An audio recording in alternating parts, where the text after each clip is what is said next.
दोस्तों, बहुत से आर्मी पर्सन्स आईटीआर फाइल करके रिफ़ंड क्लेम कर रहे हैं, लेकिन उन्हें रिफ़ंड नहीं मिलेगा, बल्कि इनकम टैक्स डिपार्टमेंट से नोटिस आ सकते हैं।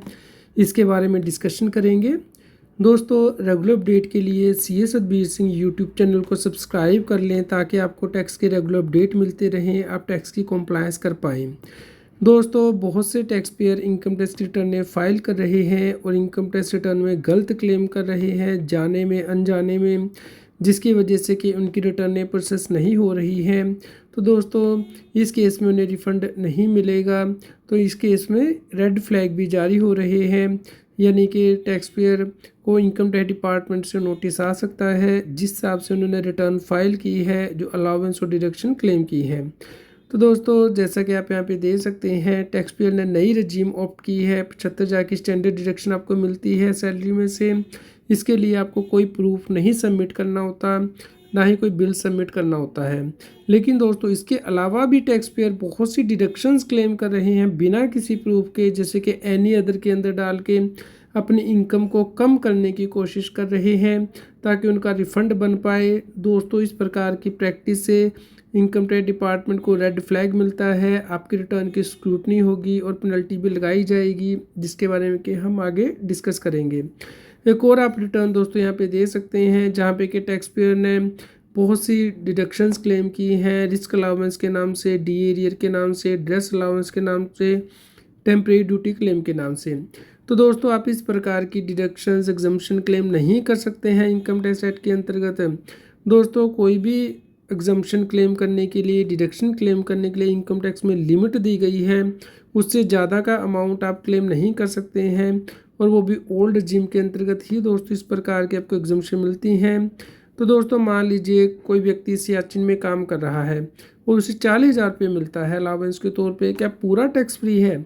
आंसर है नहीं दोस्तों। इनकम टैक्स एक्ट के अंतर्गत रूल बने हैं, उन रूल के अकॉर्डिंग 7,000 रुपये पर मंथ अगर आप सियाचिन में है तो आपको एग्जम्प्ट होता है, वो भी आपको प्रूव करना पड़ता है। और दोस्तों, बैलेंस अमाउंट जो है वो टैक्सेबल होता है। इसी प्रकार अगर आपको हाई अल्टीट्यूड अलाउंस मिलता है या काउंटर इंसर्जेंसी अलाउंस मिलता है तो उसकी भी एक लिमिट है पर मंथ, जो कि एग्जम्प्ट होता है। उससे ऊपर का अगर आपको मिलता है वो टैक्सेबल होता है। और दोस्तों, ये भी ओल्ड रजीम अगर आप ऑप्ट करते हैं तो ही आपको मिलता है, अगर आप नई रजीम ऑप्ट करते हैं तो नहीं मिलता है।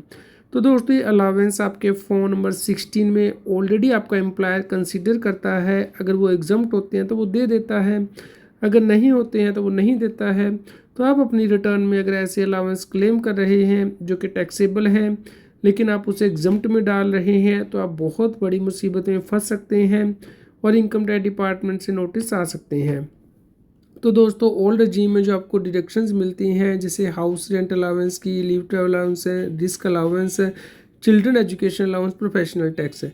लेकिन अगर आपने नई रजीम ऑप्ट की है तो उसमें टैक्स रेट कम सरकार ने इसीलिए किए हैं कि आप कोई एग्जम्पशन डिडक्शन क्लेम ना करें, जैसे कि एचआरए की, LTA, risk allowance, children education allowance, professional tax है। तो दोस्तों, नई रजीम में जो डिडक्शन मिलती हैं सिर्फ स्पेसिफाइड व्यक्तियों को मिलती हैं, जैसे कि अगर कोई व्यक्ति दिव्यांग है, हैंडीकैप्ड है, तो उसे ट्रांसपोर्ट अलाउंस की एक 3200 की जो डिडक्शन वो मिलती है। इसके अलावा अगर आपने ऑफिशियल ड्यूटीज़ की परफॉर्मेंस में कोई खर्चा किया है तो उसकी डिडक्शन मिलती है, या टूर एंड ट्रैवल आप ट्रांसफ़र के दौरान खर्चा करते हैं तो उसकी डिडक्शन मिलती है। अदरवाइज़ को दोस्तों कोई डिडक्शन नहीं मिलती है, और जो डिडक्शन आप क्लेम करेंगे उसके बिल आपको इनकम टैक्स डिपार्टमेंट को देने पड़ सकते हैं। तो दोस्तों, जो भी व्यक्ति ये डिडक्शन क्लेम कर रहे हैं जाने में अनजाने में, उन्हें बहुत ध्यान देना है कि नोटिस डिपार्टमेंट जारी करेगा और विद पेनल्टी अमाउंट रिकवर करेगा।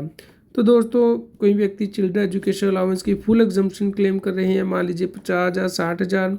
दोस्तों, ओल्ड जिम अगर आप ऑप्ट करते हैं तो भी सिर्फ 100 रुपीज़ पर मंथ की पर चाइल्ड तक आपको ये एग्जम्पशन अलाउड है, वो भी 2 चिल्ड्रन तक। वो भी आपकी सैलरी स्लिप का पार्ट होना चाहिए, उसमें ये मेंशन होना चाहिए, तो ही आपको ये एग्जम्पशन मिलती है। इसी प्रकार दोस्तों, हॉस्टल अलाउंस की जो एग्जम्पशन है वो 300 रुपया पर मंथ ही मिलती है इनकम टैक्स एक्ट के अकॉर्डिंग पर child, maximum up to 2 children. और दोस्तों, अगर आपने एरियर आपको मिले हैं 89 के, आप लीव क्लेम करना चाहते हैं, पुराने सालों के आपको इकट्ठी सैलरी मिल गई है तो उसमें आपको एक फॉर्म फिल करना होता है इनकम टैक्स डिपार्टमेंट के बाद 10E। बिना ये फॉर्म फिल किए आप रिलीफ क्लेम नहीं कर सकते हैं। तो जो भी व्यक्ति गलत इनकम टैक्स रिटर्न फिल कर रहे हैं उन्हें बहुत ध्यान देना है कि इनकम टैक्स डिपार्टमेंट इसकी स्क्रूटनी करेगा।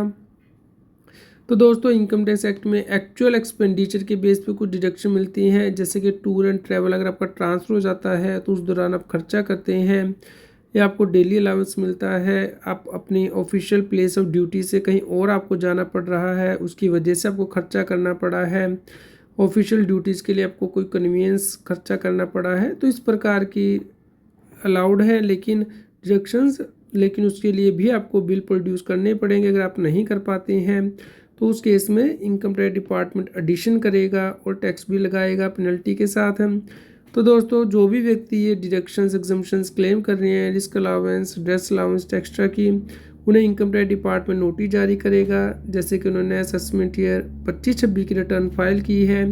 तो दोस्तों इसके लिए अभी डिपार्टमेंट के पास टाइम है नोटिस जारी करने का। अभी तो रिटर्न ने कंप्यूटर प्रोसेस कर रहा है, रिफ़ंड भी दे रहा है कुछ केसेस में, लेकिन बाद में विद अमाउंट पेनल्टी या अमाउंट रिकवर किया जाएगा। तो दोस्तों इस केस में 200% पेनल्टी लगेगी, क्योंकि इस केस में माना जाएगा कि आपने इनकम को जानबूझ के मिस रिपोर्ट किया है। मिस रिपोर्ट का मतलब है कि आपने अपनी इनकम को गलत रिपोर्ट किया है, जानबूझ के किया है ताकि आपको रिफ़ंड मिल सके। तो दोस्तों इस केस में 200% की पेनल्टी लगाई जाएगी। जो आपका टैक्स बनता है, मान लीजिए 3 लाख का बनता है तो उसका 2 गुना 6 लाख रुपए की तो जो पेनल्टी है वो रिकवर की जाएगी, टैक्स भी रिकवर किया जाएगा, उसके ऊपर इंटरेस्ट भी लगाया जाएगा। तो दोस्तों अगर आप इस पेनल्टी से बचना चाहते हैं तो 31 दिसंबर 2025 लास्ट डेट है आपके लिए अपनी इनकम टैक्स रिटर्न को रिवाइज़ करने की। अगर आपने रिफ़ंड ले लिया है तो सरकार को वापस कर सकते हैं, कोई पेनल्टी नहीं लगेगी। लेकिन उसके बाद अगर नोटिस आ जाएगा डिपार्टमेंट का, फिर आप कुछ नहीं कर पाएंगे, ना अपडेटेड रिटर्न फाइल कर सकते हैं, तो उस केस में आपको पेनल्टी पे करनी पड़ेगी।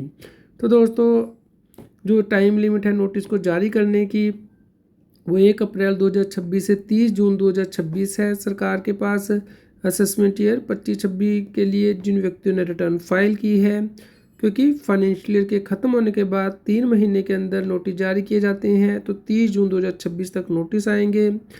इसके अलावा भी दोस्तों एक और टाइम लिमिट है नोटिस जारी करने की, वो है 3 साल की। अगर इनकम स्केप होगी असेसमेंट से 50 लाख से कम है तो नोटिस जारी की जा सकते हैं डिपार्टमेंट के द्वारा 3 साल तक, और अगर इनकम 50 लाख से ज़्यादा हो गई है स्केप असेसमेंट से तो 5 साल तक कभी भी आपको नोटिस आ सकता है इनकम टैक्स डिपार्टमेंट से। तो दोस्तों यहाँ पे फाइनेंशियल 24-25 में आपको जो इनकम हुई है उसका रिटर्न आपने फाइल की है असेसमेंट 25-26 में, तो 30 जून 2026 तक आपको नोटिस आ सकता है, और उसके बाद 31/3/2029 तक नोटिस आ सकता है जो आपने इनकम कम करके दिखाई है। इसके अलावा 31/3/2031 तक नोटिस आ सकता है अगर आपकी इनकम 50 लाख से ज़्यादा होगी। तो दोस्तों आपको इंश्योर करना है कि टाइमली रिटर्न को रिवाइज़ कर लें और एक बार ज़रूर चेक कर लें कि क्या आपकी रिटर्न सही भरी गई है। किसी टैक्स प्रोफेशनल से हेल्प ज़रूर लें ताकि आपको बाद में कोई प्रॉब्लम ना आए।